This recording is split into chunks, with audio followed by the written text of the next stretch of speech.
Lars उसको देखकर कांपने लगा, शदीद खौफजदा हो गया कि मुझे मरना नहीं है। और ये लार्स की कंफर्म आखिरी साइटिंग थी।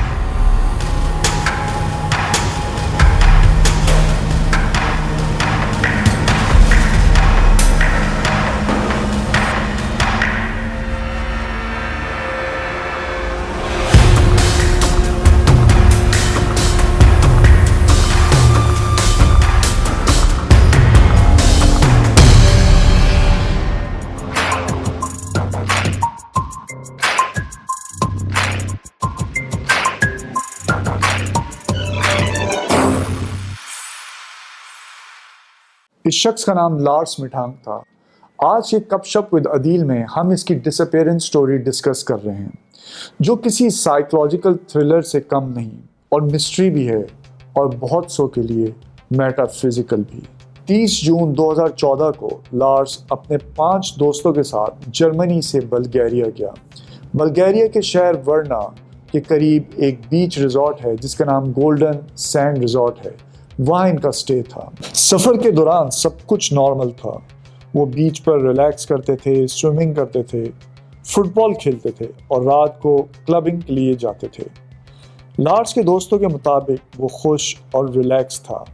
सिर्फ एक चीज़ नोट की गई कि वो खाना कम खाता था, लेकिन इसे किसी ने अलार्मिंग नहीं समझा। 6 जुलाई 2014 को जब जर्मनी जाने का वक्त करीब आ गया तो उस रात को लार्स और उसके दोस्त एक लोकल क्लब में गए। रिपोर्ट होता है कि लार्स और कुछ जर्मन टूरिस्ट जो वहाँ आए हुए थे उनके दरमियान एक बहस छिड़ गई फुटबॉल के मौजू के ऊपर। इस बहस के बाद इसके दोस्त बताते हैं कि वो हमसे अलग हो गया और वो सारी रात गायब रहा, और जब सुबह वो वापस आया तो उसने बताया कि रात को उसकी 4 अफराद के साथ लड़ाई हो गई, हाथापाई हो गई, जिसके नतीजे में उसका जो जॉ है वो भी इंजर्ड हो गया था और उसका जो एयर ड्रम है एयर का वो रप्चर हो गया था। डॉक्टर ने उसे चेक करने के बाद कहा कि वो फौरी तौर पे फ़्लाइट नहीं ले सकता, तो इसलिए उसको कुछ एंटीबायोटिक भी दी गई और साथ साथ उसको ये भी कहा गया कि वो कुछ दिन रेस्ट करे, फिर उसके बाद वो फ़्लाइट करे ताकि उसके कान में दर्द ना हो। लार्स के दोस्त चाहते थे कि वो उसके साथ बल्गेरिया में ही रहें, लेकिन लार्स ने उनको तसल्ली दी कि वो अपने आप को संभाल लेगा, तो इसलिए उसके दोस्त वापस जर्मनी चले गए। और दूसरी तरफ लार्स ने एक सस्ते से होटल जो कि वर्ना शहर के एयरपोर्ट के करीब था, जिसका नाम होटल कलर वर्ना था, उधर उसने चेक इन किया और एक रात गुजारी। यहीं से उसके रवैये में एक अजीब सी तब्दीली आना शुरू हुई। उसने अपनी माँ को पहले फ़ोन किया और धीमी आवाज़ में कहा कि कुछ लोग उसे मारना चाहते हैं और उसका पीछा कर रहे हैं। उसने अपनी माँ से कहा कि उसके क्रेडिट कार्ड्स को कैंसिल कर दिया जाए। होटल कलर वर्ना जिधर लार्स स्टे कर रहा था, उस होटल के जो कैमरा थे, सीसीटीवी फुटेज ये जाहिर करते हैं कि लार्स जो है हॉलवेज़ में वॉक करता रहा बेचैनी से, और कुछ ऐसे फुटेजेस भी हैं कि वो खिड़की से बाहर बार बार झांकता था जैसे किसी को नोट कर रहा हो, और कुछ ऐसे फुटेज भी हैं कि वो होटल की जो लिफ्ट थी उसके अंदर छुपा बैठा हुआ है। फर्दर ये बात भी रिपोर्ट की गई कि वो उस रात को 1 बजे जो है वो होटल से निकला और तकरीबन 1 घंटे बाद वापस आया। वो कहाँ गया, किससे मिला, क्या किया उसने, ये इस बात की किसी को खबर नहीं। 8 जुलाई 2014 को लार्स वर्ना एयरपोर्ट पहुंचा। उसने अपनी माँ को मैसेज किया कि वो एयरपोर्ट आ चुका है। वो एयरपोर्ट के डॉक्टर कोस्टा कोस्टोव के पास गया ताकि अपनी हालत के मुताबिक ट्रैवल क्लियरेंस ले सके। डॉक्टर के मुताबिक लार्स का बिहेवियर बहुत ही नर्वस और इरेटिक था। डॉक्टर ने चेकअप के बाद उसे कहा कि वो फिट है, वो फ़्लाइट ले सकता है। अब जो पुरस्कार बात हुई वो ये हुई कि जब वो डॉक्टर के ऑफिस में बैठा हुआ था, यानी एयरपोर्ट में जो डॉक्टर का ऑफिस था उधर बैठा हुआ था, तो एक कंस्ट्रक्शन वर्कर डॉक्टर के ऑफिस में दाखिल हुआ।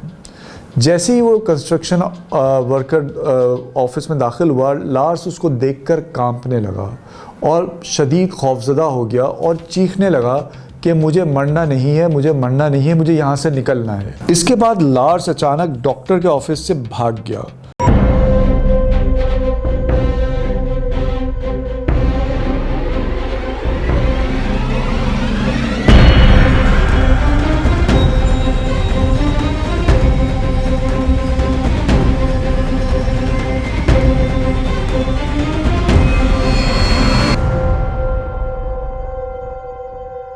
उसने अपना वॉलेट, पासपोर्ट और मोबाइल फ़ोन वहीं छोड़ दिया। एयरपोर्ट के सीसीटीवी कैमरास ने रिकॉर्ड किया कि वो टर्मिनल से बाहर निकला, एक लो मेटल बाउंड्री फेंस क्रॉस की और दौड़ता हुआ एयरपोर्ट के बाहर चला गया। मज़ीद सीसीटीवी फुटेज से जाहिर होता है कि लार्स फेंस क्रॉस करने के बाद एक ओपन एग्रीकल्चरल लैंड में दाखिल हुआ और मज़ीद ये भी दिखाई देता है कि वो उस लैंड को क्रॉस कर लेता है।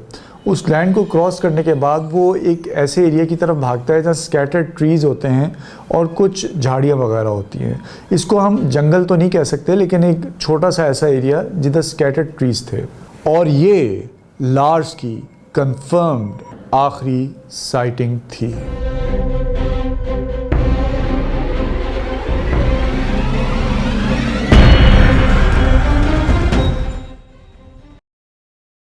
दोस्तों, मैं यहाँ ये चाहूँगा कि आपके सामने उस एरिया का थोड़ा सा नक्शा भी बयान करूँ। जो स्कैटर्ड ट्रीज़ और झाड़ियों वाला एरिया था, उसके फ़ौरन बाद एक मेजर मोटरवे या हाईवे है जो कि A2E70 के नाम से मशहूर है। और जो एयरपोर्ट की बाउंड्री है, यानी उसकी जो फेंस है, उससे लेकर इस मोटरवे हाईवे तक का जो डिस्टेंस है वो तकरीबन 2 किलोमीटर्स है। यानी उसके बीच में फेंस के बाद, जैसे मैंने बयान किया, एग्रीकल्चरल लैंड है, फिर स्कैटर्ड ट्रीज़ और झाड़ियाँ हैं, और फिर उसके बाद जो है ये मोटरवे आती है। तो इस पूरे एरिया का डिस्टेंस तकरीबन 2 किलोमीटर्स है। दोस्तों, यहाँ पर दिलचस्प बात यह है कि जो मोटरवे या हाईवे है, ये 4 लेन्स पर मुश्तमिल है और इधर जो है मॉडरेट या हैवी ट्रैफिक होता है दिन के वक्त, जैसे उस वक्त था।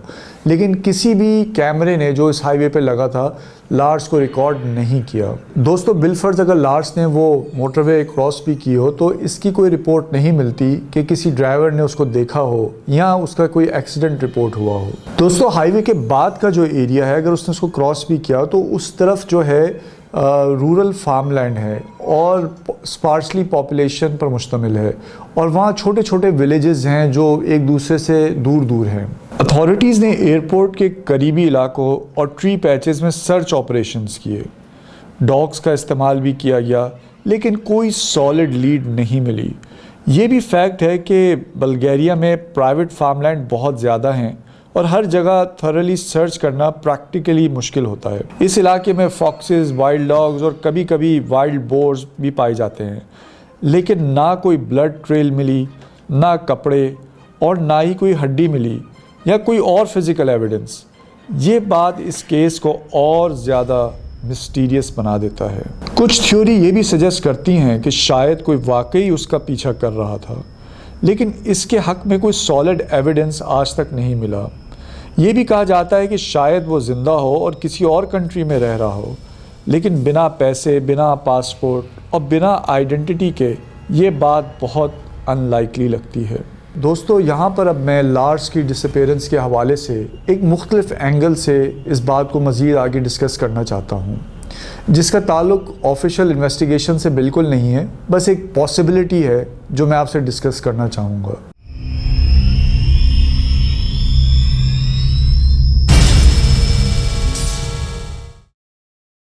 देखिए दोस्तों, इस्लामिक सोर्सेज से और ख़ास तौर पे कुरान करीम से हमें ये बात पता चलती है कि जो जिन्नात हैं वो इंसान को देख सकते हैं, लेकिन आम तौर पर इंसान जिन्नात को नहीं देख सकता।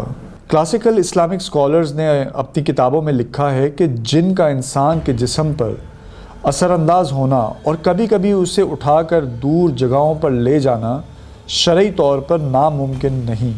अगर हम इस्लामी तारीख़ को स्टडी करें तो उसके अंदर भी जन्नात का फ़िज़िकल किरदार सामने आता है। मसलन मशहूर सहाबी रसूल हज़रत साद इब्न उबादा रज़ी अल्लाह ताला अन्हु की जो मौत थी, उसके हवाले से भी कहा जाता है कि उनकी मौत की वजह जन्नात थे। इससे पता चलता है कि जन्नात के फ़िज़िकल असरात का तस्वुर कोई नया नहीं है। मेरी पर्सनल सोच ये है कि हम जन्नात वाला जो फैक्टर है उसको टोटली रूल आउट नहीं कर सकते, क्योंकि लार्स का ये कहना कि दे आर आफ्टर मी, और जब वो डॉक्टर के ऑफिस में बैठा हुआ था और कंस्ट्रक्शन वर्कर सामने आया तो वो उसको देख के जिस तरह डर गया और भागा, तो ये इस बात की निशानदेही करता है कि वो कुछ और महसूस कर रहा था और देख रहा था जो आम लोग नहीं देख रहे थे। इस्लामिक पर्सपेक्टिव से ये बात भी मानी जाती है कि जो जिन्नात हैं वो अपने आप को ट्रांसफॉर्म कर लेते हैं ह्यूमंस के अंदर या और किसी जानवर वगैरह के अंदर, तो हम टोटली इस चीज़ को रूल आउट नहीं कर सकते। क्या पता वो कंस्ट्रक्शन वर्कर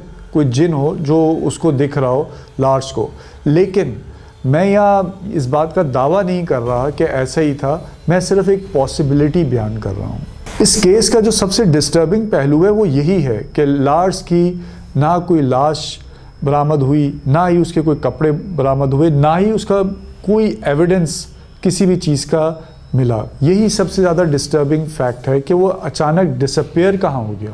आखिर में दोस्तों मैं ये कहना चाहूँगा कि शायद लार्स किसी से भाग नहीं रहा था, बल्कि वो किसी से बच रहा था। और बहुत मुमकिन है कि बहुत सी दुनियाएं या डायमेंशंस ऐसी हों जहाँ से वापस आना इतना आसान ना हो। मैं हूँ अदील आरिफ और ये थी आज हमारे गपशप विद अदील की एपिसोड। अगर आपको एपिसोड पसंद आई हो तो काइंडली इसको लाइक करें, इसको शेयर करें और मेरे चैनल को सब्सक्राइब करें। और हाँ, आप भी कमेंट बॉक्स में ये बताते जाएं कि आपका क्या ख्याल है कि लार्स मिठांग के साथ क्या हुआ था और वो कहाँ चला गया। अल्लाह हाफिज़।